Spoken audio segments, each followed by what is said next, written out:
A gente agora vai começar a nossa entrevista com o Renan Santos, pré-candidato à presidência da República pelo Partido Missão, fundador do MBL, do Movimento Brasil Livre. Já está conosco, inclusive, com imagens. Muito bom dia para você, bem-vindo. Bom dia a todas, um prazer estar com vocês, vamos trocar ideia, vai ser bem legal. Tava acompanhando já agora o programa As Fofocas dos Kardashianários, né? Vamos que vamos. Eu quero começar por aí, viu? Porque é o seguinte, a gente estava analisando aqui mais cedo esses vídeos, né? Esses desabafos da ex-primeira-dama Michele Bolsonaro, fez ali críticas a Flávio Bolsonaro, depois recuou um pouco, aí a gente mostrou também a fala do senador dizendo que está aberto ali ao diálogo, né? Eles, de certa forma, se pacificando. E aí, por que eu estou começando por aqui a nossa conversa, pré-candidato? Porque o senhor tem se destacado em algumas pesquisas, né? Em algumas delas, inclusive, entrando ali numa terceira posição, quando a gente isola ali Flávio Bolsonaro e o presidente Lula. Agora, a Michele Bolsonaro, a gente até falou mais cedo aqui de alguns elementos que estavam presentes naquele vídeo, fazendo possíveis acenos a partir de algumas simbologias ali, né, do vídeo, para o eleitorado evangélico, né, para aquele eleitorado com o qual ela conversa melhor, inclusive para as mulheres. Agora eu quero saber como é que o senhor pretende se aproximar, se é que pretende, desse eleitorado, por exemplo, né?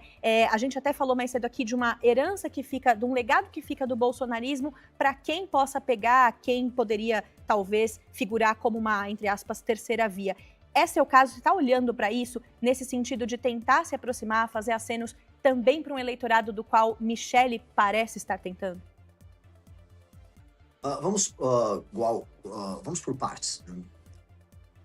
O eleitorado antipetista era o eleitorado antipetista antes do Bolsonaro existir.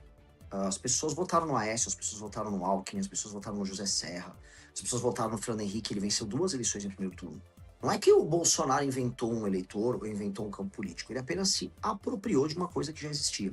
E por uma parte desse eleitor, especialmente os mais velhos, houve uma paixão. Essas pessoas são apaixonadas pelos Bolsonaro. Tanto que, como a nossa colega aqui disse muito bem, vivem as fofocas. Ai, o Bolsonaro acordou com dor de barriga. Ai, a Michele chorou. Ai, não sei o que, ele comeu farofa e derrubou na roupa. As pessoas acompanham aquilo como se fosse uma novela nas redes sociais.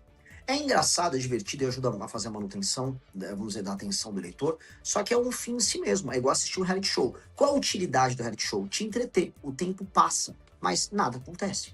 E na política, o tempo não precisa passar, mas com certeza as coisas precisam acontecer.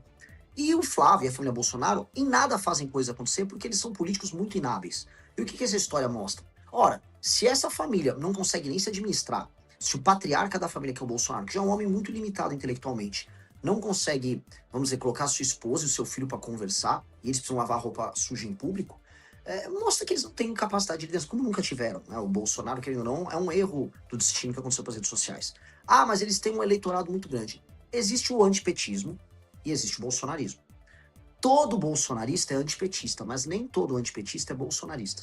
Dentre os mais jovens, que eu já lidero, de acordo com a pesquisa Atlas, eu bato 40% no público de 16 a 24 anos. Não existe mais bolsonarismo. É como se fosse um reality show antigo. É como se fosse o Bambam do Big Brother, tá? Que não faz mais sentido para gerações mais novas. Então, é um produto velho. Dentre as pessoas mais velhas, eu tenho que separar quem vai ficar apaixonado pela família. E aí eu vou botar aí 15% do eleitorado, talvez até 20%. E o resto, quem é que vai fazer um voto pragmático contra o PT? Eu vou buscar quem vai fazer um voto pragmático contra o PT. Eu não estou buscando a atenção de vou dar um perfil demográfico. Um homem e uma mulher com mais de 65 anos que ficam colocando mãozinhas de oração quando o Bolsonaro aparece doente. Essa pessoa, ela vai ficar na frente do quartel com o Bolsonaro. Essa pessoa gostaria que o Bolsonaro tivesse, sei lá, dado um golpe para salvar a gente do comunismo, essas coisas. Tudo bem, ela fique lá com os Bolsonaro. Eu vou contar com essa pessoa no segundo turno. No primeiro turno, eu tenho que falar sobre problemas reais, sobre pessoas reais. Né? Existe, por exemplo, vocês estavam comentando agora há pouco sobre o aceno que o Bolsonaro quer dar às mulheres. Você não acena para uma mulher concreta falando do PL e da misoginia. As mulheres concretas, elas estão preocupadas com creche para criança que tem uma merenda boa. Ela está preocupada com violência no meio da rua, violência física contra ela, contra a filha dela ou contra o filho dela. Ela está preocupada com renda concreta, porque além do custo de vida ter aumentado, um problema real que atinge as mulheres é boa parte das novas relações que existem entre homens e mulheres no Brasil não são formalizadas. Mas tem a moça que fica grávida, tem um filho, e o vagabundo do pai não paga pensão. Então esses são problemas concretos que não estão sendo abordados nessas discussões meio só para inglês ver, tipo, o PL da misoginia, acho que o cara foi misógino no ambiente. Cara, isso não tá sendo discutido por as mulheres do Brasil, mais pobres, humildes. E eu tô rodando. Quando eu tô lá no Maranhão, elas estão discutindo esses temas que eu levantei. E elas não estão discutindo essa fingição, desculpa, a fingição eleitoral que os caras de direita estão fazendo para conquistar de maneira falsa o voto feminino. Maria? Oi, vocês me ouvem? Eu não sei se vocês me ouvem, eu tô meio travada aqui a imagem pra mim, mas eu vou Te perguntar ouvindo mesmo e assim. vendo super Boa bem. tarde, bom dia. Tá bom. Bom dia, Renan, um prazer estar aqui com você. A minha pergunta tem a ver também com isso, né? Eu entendo que você tem um posicionamento mais pragmático. Agora, ouvindo a sua fala, entendo que é um posicionamento mais pragmático. Como é que você acha que você consegue ter uma capilaridade, né? Sei também, como você também disse, os jovens, né? Como vocês são populares com os jovens. Mas com esse posicionamento mais pragmático, como é que você consegue ter uma adesão num país altamente polarizado, onde a emoção tem regido muito o voto aqui do brasileiro? Então, como é que você vai adentrar, furar bolhas, né? Furar essas bolhas com esse discurso mais pragmático? E se você se insere ali, por exemplo, no campo da direita, como é que você se insere também nisso? Porque eu frequento muito o campo da direita e ainda vejo que as pessoas torcem muito o nariz lá pro próprio Partido Missão. Então, como é que você enxerga tudo isso? Ué, uma pessoa no campo da direita, que é bolsonarista, eu não estou atrás do voto dela. Simplesmente, essa pessoa com esse perfil que ela vai até o fim com os Bolsonaro, ela não precisa votar em mim. Ela vai votar em mim no segundo turno. No primeiro turno, existem milhões de outros brasileiros. A questão para mim é, eu não acredito no termo polarização. Esse foi um termo que a imprensa cunhou para falar que existem dois extremos. Eu não acho que o Lula nem o Flávio Bolsonaro são extremistas. Acho que eles são de centro. A agenda dos dois é muito parecida, tanto que eles votaram igual, por exemplo, no fim da escala 6x1, votaram junto aí no negócio da misoginia. Ambos estão envolvidos no escândalo do Banco Master, ambos estão envolvidos no escândalo do INSS. Se você olha direitinho, não tem polarização. Você tem os caras do centro político que os olhos verdes do Bolsonaro encantaram um público e, vamos dizer, o colchão malhado agora do Lula é do outro público. É uma piada, mas é real assim, é sobre personalidade. E como eu adentro isso? Com algo chamado imaginação. Você colocou, Renan, você tem um pensamento racional, mais concreto. E coisas concretas não costumam ganhar corações, mas na verdade eu venho ganhando corações. E onde eu demonstro pra você que eu ganho corações? Não é nem que eu ganho coraçõezinhos de fãs e tal. Não é nem isso. Eu proponho um sonho de um Brasil diferente que integra as pessoas. E aí a gente percebe, ao eu propor esse sonho, que todos os eventos que eu faço são maiores que os dos demais candidatos. Quando eu vou num podcast, quando eu vou numa rádio, eu dou mais audiência do que os demais candidatos. Isso é sintoma de algo muito novo, tá? Isso é um sintoma de algo muito quente. E esses fenômenos que ficam quentes, eles tendem a se espalhar melhor. Então, eu comecei com 1%, depois para 5%. Na pesquisa Atlas, nos trackings que saem nessa pesquisa por aí, 8, 9, 10, 11, eu preciso me firmar em terceiro agora. E eu já estou me firmando em terceiro. Eu nem acho que eu esteja mais competindo agora no patamar dos governadores. Eu já estou indo para um patamar em que eu preciso buscar o Flávio. E nesse jogo, nesse desenho que eu coloco para você, sonhar e propor uma imaginação do o que é um Brasil sem favela, o que é um Brasil em que o Nordeste é desenvolvido, o que é um Brasil em que a bandidagem será destroçada, o que é um Brasil que vai saber utilizar suas terras raras como um instrumento real para enriquecer as pessoas. E eu falar dessas propostas, eu ir viajar ao Brasil profundo, eu ir pro Pará de carro, eu ir pro Maranhão de carro, eu ir pro Rio Grande do Norte, no interior, no sertão árido de carro, nenhum deles está fazendo. E aí as pessoas passam a viver do sonho comigo. E sonho é sobre emoção também. É a sua imaginação e o seu coração batendo juntos. E quando essas coisas acontecem, você emociona as pessoas abraçam o seu sonho. E isso é muito poderoso, muito poderoso. Quero aproveitar que o senhor citou o Pará, né? Lideranças indígenas na região ali do Baixo Tapajós, no oeste do Pará, protocolaram uma representação no Ministério Público Federal contra o senhor. A iniciativa o acusa de racismo, né, também de disseminação de desinformação em relação a declarações feitas durante a sua passagem ali por Santarém. Teve um vídeo, né, em que você classifica as pessoas que estavam ali protestando de povos tradicionais como uma sabotagem gigantesca para o desenvolvimento da região com relação a uma empresa por lá, que é a Cargill. Então, quero aproveitar para abrir espaço também para te ouvir a respeito desse assunto, dessa representação, e também para aproveitar para questionar a figura, por exemplo, do Partido dos Trabalhadores, né? O PT tem ali um trânsito com as comunidades tradicionais. O senhor vai se antever a elas, vai se opor a elas de alguma maneira ou não? Já começo mantendo o que eu disse. Primeiro que ninguém ali é índio. A tal da tribo que está se opondo a mim chama Borili. É uma tribo que desapareceu no século XVIII, aí um antropólogo foi e redescobriu agora para demarcar a terra. Sabe? Eles ressurgiram 200 e tantos anos depois e eles estão de volta. Naturalmente, faz parte de uma espécie de uma máfia que foi criada aqui no Brasil para dificultar a instalação de infraestrutura nos estados brasileiros, para fazer sabotagem, para trabalhar com o estrangeiro e trabalhar com um partido político que praticamente cafetina as pessoas nesse assunto, que é o PSOL. A Cargill tem um entreposto gigantesco que faz escoar a produção da agricultura do Pará e do Mato Grosso. É uma coisa fundamental para que o Brasil tenha emprego. Santarém pode ser uma cidade bem mais rica. Pô, tô falando de um lugar, sabe, amazônico, um lugar que é difícil trabalhar as coisas, é um lugar distante, energia cara.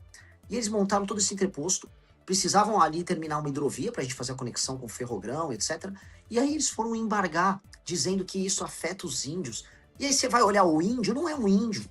Então, são sabotadores mesmo. Ou a pessoa lá do PSOL que entrou com uma ação, que entre com 10, eu tô pouco me lixando pra essa gente, tá? Eu tô pouco me lixando pra os brasileiros que, né, botam um cocar e fingem que são índios. Eu tô pouco me lixando pra essas pessoas. Eu acho que a gente tem que lidar com os problemas brasileiros, tem que ser muito enfático. Do lado da estação da Cargill, tinha gente catando lixo. Eu quero ver um lugar que tem a instalação da Cargill funcionando, para que você tenha emprego, não tenha gente catando lixo. Essas pessoas querem, no fundo, que é o brasileiro que vive no norte, viva de maneira primitiva. Que ele viva igual um ribeirinho, que achou um peixe, come um resto de farinha ali, mora numa casa que não tem água. Eu gravei um vídeo com uma família ribeirinha. Todo mundo tinha graves problemas gastrointestinais, desenvolvimento mental que foi atrapalhado na infância porque ficou desnutrido. Se você não levar desenvolvimento, aquelas pessoas vão viver quase como bichos. Só que essa galera acha que é bonito, porque não mora lá com eles, né? Todos esses onguistas aí, eles moram na capital, moram num apartamento bom, tomam água potável. Aí para eles é gostoso. Então eu não vou aceitar isso, eu vou continuar enfrentando todos eles. Mais discussões como a da Ferrogrão, pré-candidato, podem ocorrer em outros momentos, já ocorreram em outros momentos e já houve protestos, não só, né, com a sua figura, na verdade com outras figuras, inclusive do próprio PT. Me lembro de discussões, por exemplo, sobre a usina de Belo Monte, né, o protesto das comunidades tradicionais é também, digamos assim, muito tradicional na nossa história política, né? Então, enfim, o senhor pretende continuar se opondo, quer aconteçam outros protestos para outros tópicos pelos quais eles fazem oposição? Não, assim, depende do protesto. Se a pessoa está fazendo um protesto, tá tudo bem. O protesto, todo mundo pode protestar, até por coisas erradas. Quer protestar, proteste. Eu não aceito sabotagem. Eu não aceito que você vai interromper uma obra, que é a da Ferrogrão, que é fundamental para o desenvolvimento do Brasil, porque, dado que um trilho de trem passa a 200 quilômetros de uma tribo, de uma reserva, isso está afetando o estilo de vida indígena. Pelo amor de Deus, isso é só sabotagem. Isso é sabotagem institucional. E aí você vai ver quem está por trás dessas tribos. ONGs das mais diversas, com dinheiro de fora do Brasil, que curiosamente concorrem com a agricultura brasileira. Que coincidência. Isso não, isso é sabotagem. Aí eu vou prender.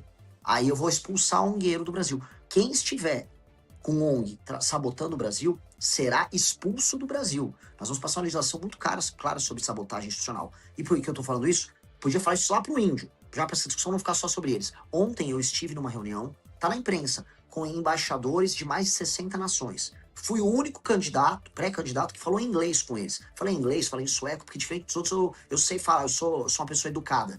Mas eu avisei os estrangeiros. A farra das suas ONGs, em vez de eu embaixador americano, embaixador da França, embaixatriz da França, não vai rolar. Não vai rolar. Suas ONGs que nos sabotam, eu vou botar eles pra fora ou eles vão ter que se comportar. Que isso é sabotagem ao nosso país. Imagina, na Inglaterra você vai construir uma ferrovia, vai construir uma obra de infraestrutura, constrói. No Brasil eu não posso. Eu não vou aceitar isso. Maria? Agora a gente tá sem o seu áudio, Maria. Acho que você deve ter mutado.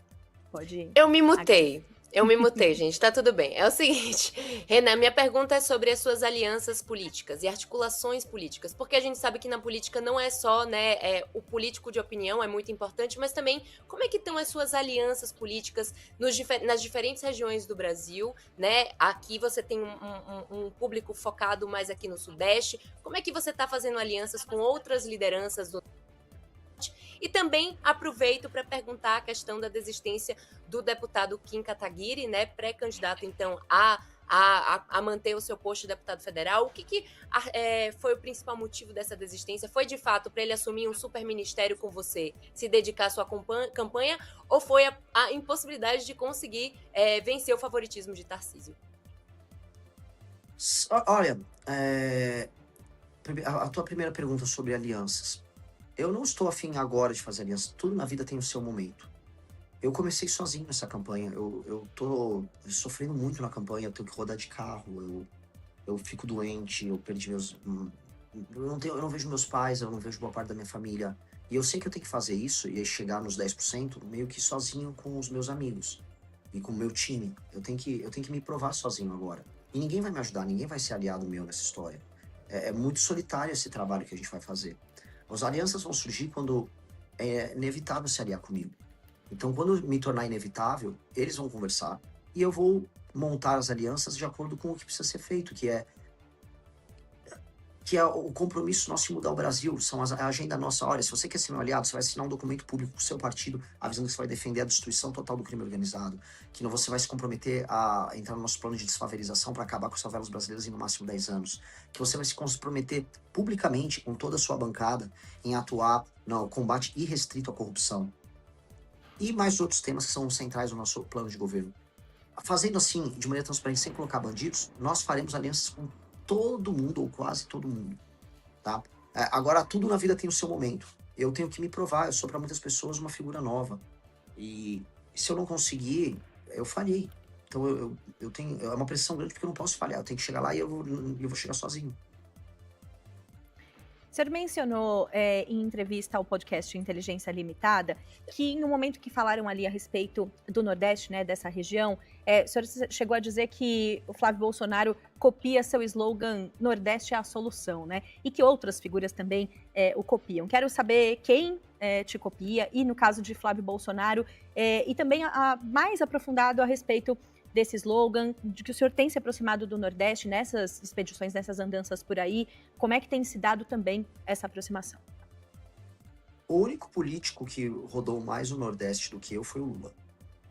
É isso que eu posso dizer. E não agora na campanha, na história dele. O Lula já rodou de ônibus no Brasil, ele fez a Caravana da Cidadania em 1995.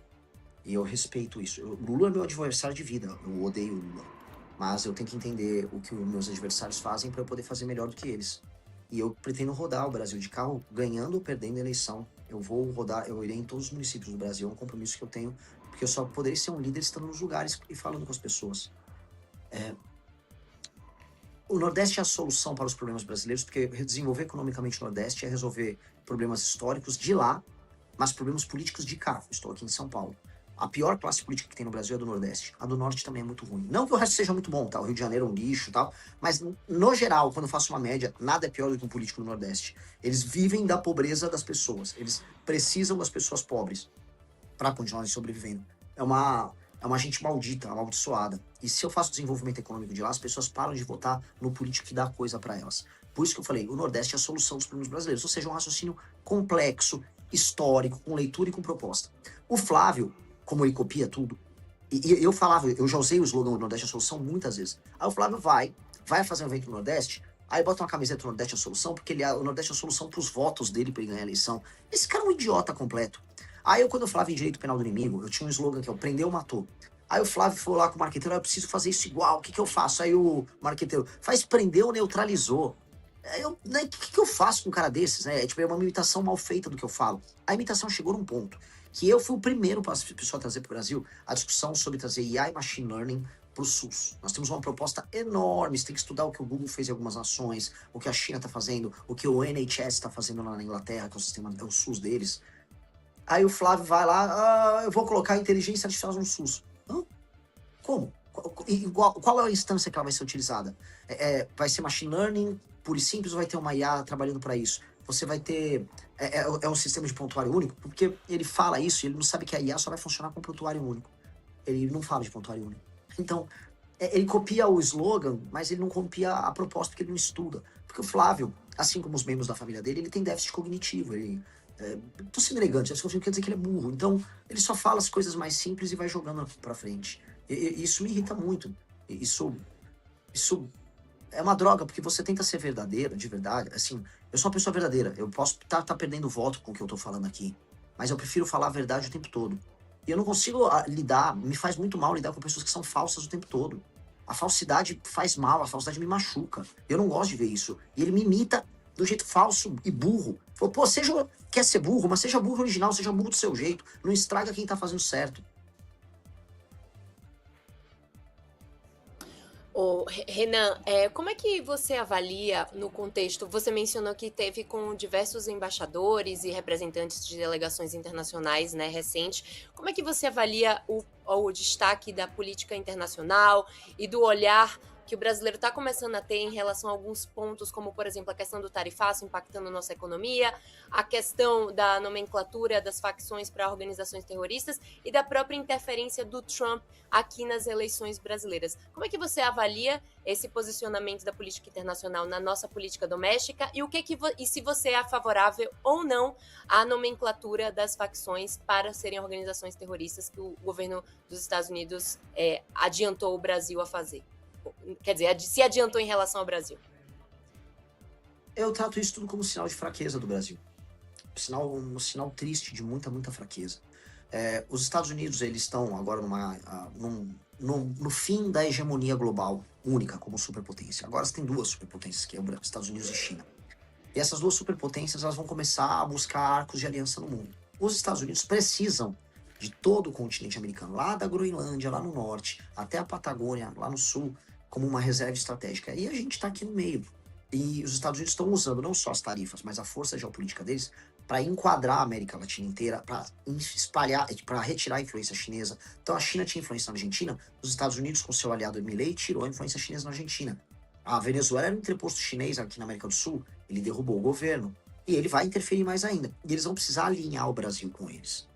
Então, este processo, que é em grande medida humilhante para o Brasil, tá?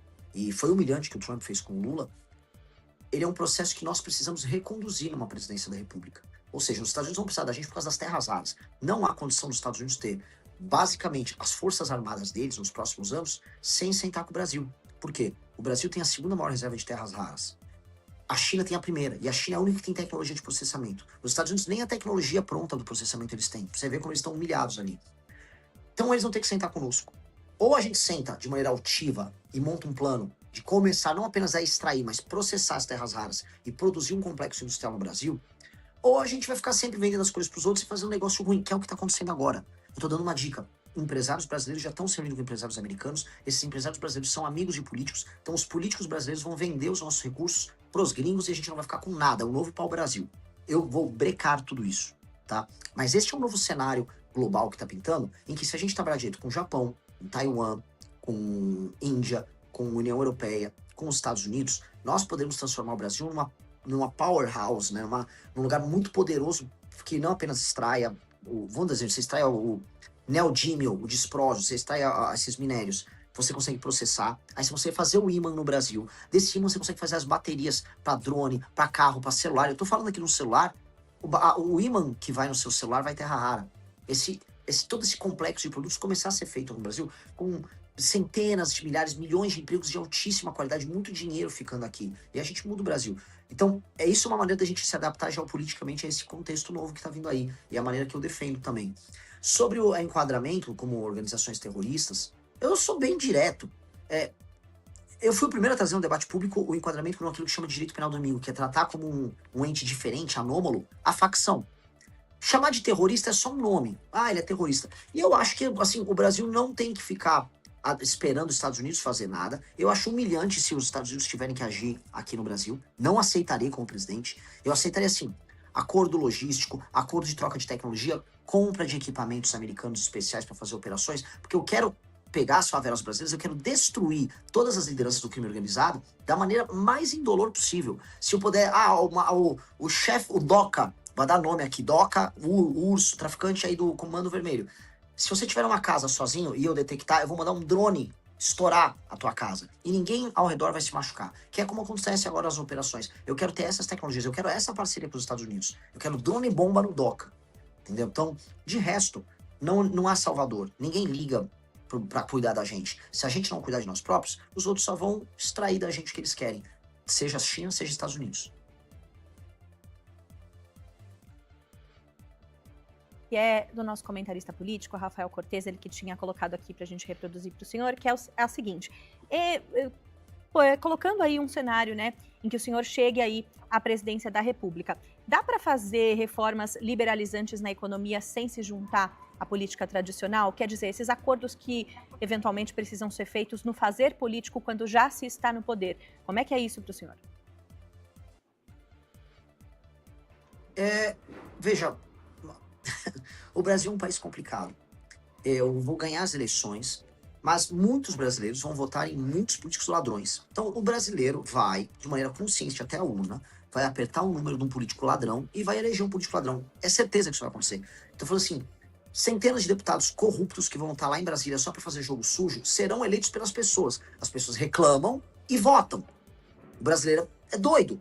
Ele não pode ver um ladrão que o brasileiro sai votando. Isso é a realidade. Então eu vou ter que lidar com essa realidade. Não quero lidar, mas eu vou ter que lidar. O que eu vou fazer? Do outro lado, eu ganhar a eleição significa que o mesmo brasileiro que também votou no ladrão está querendo uma pessoa que não seja um bandido, que seja claramente fora do jogo e que estabeleça novas regras de funcionamento da política. O que eu vou impor são as regras para uma aliança para passar as nossas reformas. Regras muito claras de participação no governo, e essas serão públicas, tá? O que eu vou fazer é quase como se fosse um edital para participar do meu governo. Vamos ver, partidos que quiserem conversar comigo, aqui está a pauta. Eu ganhei a eleição para presidente com essa pauta. Soltem uma ata oficial aí pelo seu partido, uma resolução. Com essa ata vocês aderem. E aí podemos, com pessoas absolutamente probas, compor governo e montar uma maioria na Câmara dos Deputados, uma maioria no Senado, para podermos trabalhar. Este vai ser o critério. E eu vou conversar com todos. No início, eu vou precisar passar uma PEC fiscal, muito bem levantada pelo comentarista, que é uma PEC fiscal que é agressiva, e que vai resolver a questão brasileira das contas públicas que estão estourando, que vai permitir que depois eu baixe imposto, que o juro fique mais baixo, que invistam no Brasil, que o emprego aumente. Eu preciso fazer isso já. E eu vou precisar fazer isso com critério. Agora, você não vai me ver aqui num governo que compra as pessoas, que vai entregar a estatal para vagabundo de partido vagabundo, ficar ganhando dinheiro. Não tem o famoso, olha, pega o ministério com porteira fechada. Não existe essas discussões de porteira fechada. O Brasil, por exemplo, se você entrega um ministério com porteira fechada, significa que aquele partido vai roubar de porteira fechada. Isso acontece no governo do PT, aconteceu no governo do Bolsonaro. Nós temos que disciplinar isso, não pode funcionar dessa maneira. E os partidos sabem que terá que ser assim, porque se eu ganhei a eleição, significa que o eleitor já está com essa mentalidade. Então eles vão ter que se adaptar. Se não se adaptarem, eu não vou ceder para eles. Eu não vou ceder para eles. Eu não vou entrar em guerra com os deputados, mas eu também não vou ceder para eles. Para finalizar, pré-candidato, quero saber o seguinte, pintei aqui um cenário em que o senhor se elege presidente e agora o contrário, né? Em não se elegendo, tendo ali o cenário de segundo turno, o presidente Lula e o senador Flávio Bolsonaro. Para quem o senhor acaba fazendo campanha ou vai se isentar desse debate?